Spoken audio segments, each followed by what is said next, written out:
పాప ఆమె సీట్ ఎవరు పిచ్చిన సీట్ నేనే కదా. మీరేదో పాప ఆమె ఆపిందని నేను ఆగితే మీరు సోషల్ మీడియాలో పెట్టడానికి చేసేస్తే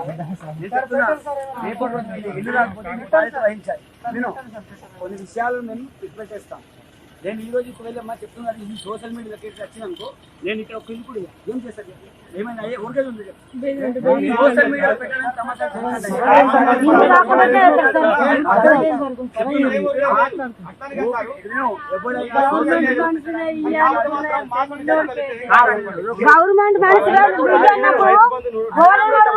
అడగడం తప్పలేదు. నేను చెప్తాను, అడగడం తప్పలేదు. వీళ్ళు ఏం చేస్తారు సోషల్ మీడియా రేపు ఏ ఒక్క వీడియో మీరు ఇక్కడ ఏమైనా సోషల్ మీడియా రావాలి, దానికి బాధ్యత చెప్తున్నా. మీరు ఎవరైతే సోషల్ మీడియా చెప్తున్నా